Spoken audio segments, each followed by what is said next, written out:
Hi everybody, I wanted to give you an overview of the structure of the heart. Okay, so we're going to start off talking about these chambers of the heart. And the chambers of the heart are going to include atria and they're going to include ventricles. Now, atria is the plural version of atrium. So I'm going to start off drawing the right-hand side.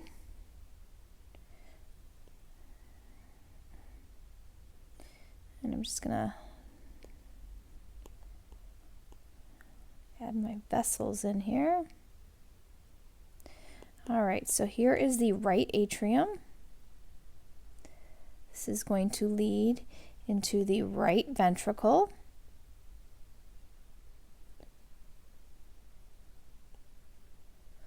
Okay, so the right atrium, this I've drawn in blue because it collects deoxygenated blood. Okay, it collects deoxygenated blood, which is kind of like saying used blood from your upper extremities, from your lower extremities, from your chest, from your heart itself, from your abdomen, everywhere in the body. So the first vessel is called your superior vena cava. So this is your superior vena cava. And this is going to bring in venous blood. So what we said, like used deoxygenated blood. This is going to bring it in from your head, your upper extremity, and your chest. And then if we have a superior, we're going to have an inferior. So this is your inferior vena cava. Okay, and this is going to be bringing in deoxygenated blood from your abdomen, your pelvis, and your lower extremity. So blood is going to be coming into the right atrium from these two spots, okay? And then from the right atrium, we're going to pass through a valve, and it's got three flaps on it, so I'm going to abbreviate it there, but the three flaps of it, it stands for the tricuspid valve. Now, this is part of a family known as the atrioventricular valves. And they're called this because they separate the atria from the ventricles. So you can see this tricuspid valve here. It separates your right atrium from your right ventricle. Okay, now, from the right ventricle, we're going to be pumping this deoxygenated blood through another valve right here. In this valve right here, this is called the pulmonary semilunar valve. Now, this is part of another family of valves. This is called the semilunar valve family due to its shape. And this first one, PV, stands for pulmonary semilunar valve.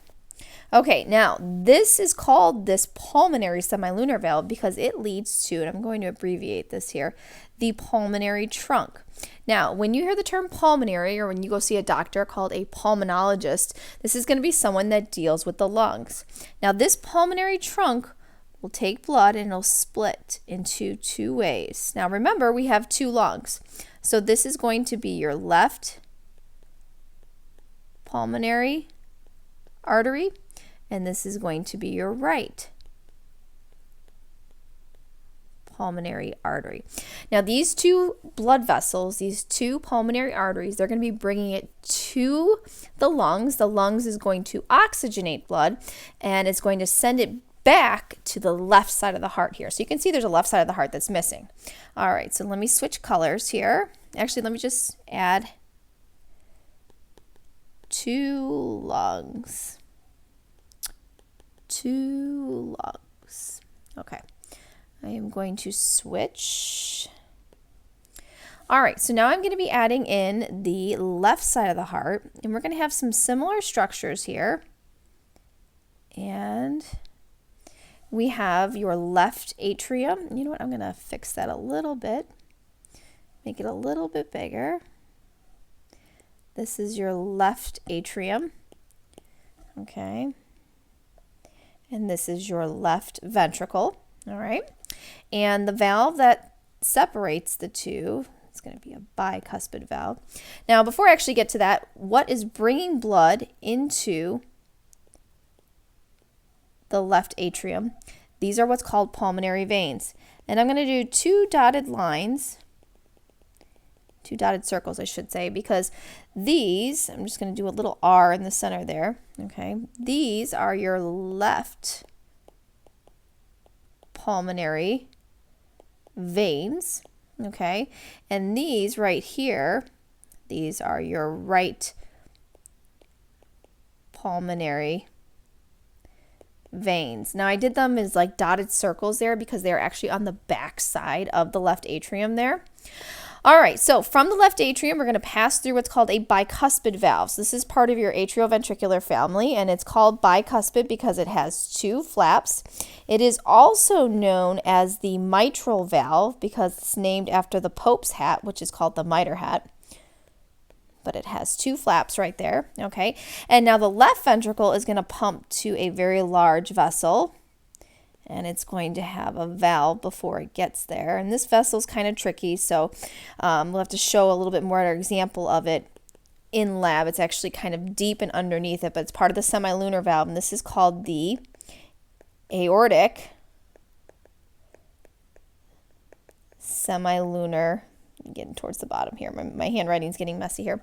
This is called the aortic semilunar valve. Now this leads to a vessel called the aorta. Now the aorta will actually kind of run underneath the pulmonary trunk, and then it will go over the pulmonary artery. It kind of looks like a big red candy cane. So it's actually covering over this, and it's going on the back side of your chest cavity there, okay? Now, we have our setup here, okay? So if we look at our setup here, we have your right atrium over here, you have your left atrium over here. You have your right ventricle over here, you have your left ventricle over here. All right, and so we have valves that separate the atria from the ventricles. These are called atrioventricular valves, we see down here. On the right side, we have the tricuspid valve, and on the left side, we have the bicuspid valve. Then we have our semilunar valves. Our semilunar valves, they separate the ventricles from the great vessels, okay? So these valves are named for the great vessels that they pump to. So for example, the right ventricle pumps to your pulmonary trunk. This right here is called the pulmonary semilunar valve, okay? Your left ventricle, it pumps to the aorta. This is called your aortic semilunar valve. So they're named for the very large, they're called the great vessels because they're very big vessels that they pump to. All right, now let's talk about the flow of blood through here. And I'm going to change the color up here. I'm actually going to make it green just to give us a different color here. You can see on the right side of the heart, we drew it in blue here, and on the left side of the heart, we drew it in red. The right side is representing that this is deoxygenated blood. It's pumping to the lungs. The lungs then collects this blood, oxygenates it, and sends it to the left side of the heart, and then the left side of the heart pumps it to your actual tissues, your body. So I'm going to use green now. Okay, so now that we have this green color here, you guys need to kind of realize that when you have blood coming into the atria, they're coming into the atria at the same time. So we have blood coming in via the superior vena cava and via the inferior vena cava. At the same time, you have blood coming in through your pulmonary veins on the right and left side. Now, blood then travels through the atria, and it travels through your ventricles. It'll travel through these atrioventricular valves. Once these ventricles, once they fill up, these valves close. And if you listen to a heart sound, lub-dub, lub-dub, lub-dub.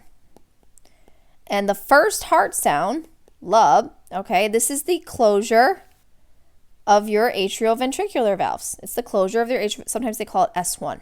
Okay, now these ventricles are going to contract at the same time, and then they're going to eject blood out through the great vessels at the same time. And then these valves, the atrioventricular valve and the pulmonary semilunar valves, they are going to close, and that gives you your second heart sound. Sometimes they call it S2, and this is closure of these semilunar valves. And so a lot of people think that, oh, blood flows from the right atrium to the right ventricle, to your pulmonary vessels, to your lungs, then into your left atrium, your left ventricle, aorta, and that's just one whole heartbeat.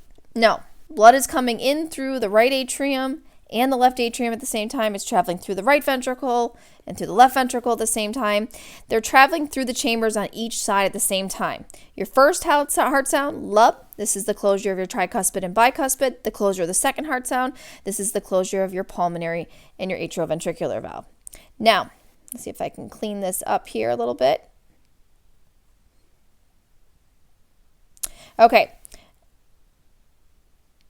One thing I want you guys to notice, and sorry, this is taking me a little bit longer to clean up here. There we go. Okay, so one thing that you will notice here is that coming into the right atrium, we have veins. They're very large veins. They're called the inferior vena cava and the superior vena cava, and I drew them in blue. We're commonly accustomed to hearing, we hear a vein, we think of something that is blue, it's deoxygenated, and we hear an artery, we think of something that is oxygenated and red. You can't go by that here in the heart. If you look at this, we have our two inferior and superior vena cavas. They're blue. That makes sense. But then we have two pulmonary arteries. I called them an artery, but I drew them in blue. They are deoxygenated. Wait a minute, I thought arteries are oxygenated. Look at this. Pulmonary veins. Are they drawn in red? Yes, they're coming from the lungs into the left atrium. But why did I call them veins if they're oxygenated? So that whole idea of just calling something that's blue a vein, something that's red an artery, that can't work out from the heart here. That can't work here. So what you can go on, let me see if I can get this a little bit darker because I know the green is hard to see. Okay. Veins always go into the heart, okay? And if you look at this, is your inferior vena cava and your superior vena cava, they're going into the heart. Is your left pulmonary vein and your right pulmonary vein, are they going into the heart? Yes. So veins always go into the heart, or sometimes they say toward the heart. Arteries, can't spell today, sorry about that. Arteries, they always leave the heart. Okay, so if you look at this pulmonary artery here and here, are they leaving the heart? Yes, they are. If you look at this aorta, which is sometimes called an aortic artery, is this leaving the heart? Yes, it is. So you can go on that note there, okay? You can go on that note. So veins always go into the heart, arteries always leave the heart. You can't go always by the blue and the red there. In lab, we'll point out the differences between the blue versus the red. You will also have some other structures that are on the outside of the heart here, some coronary arteries and coronary veins.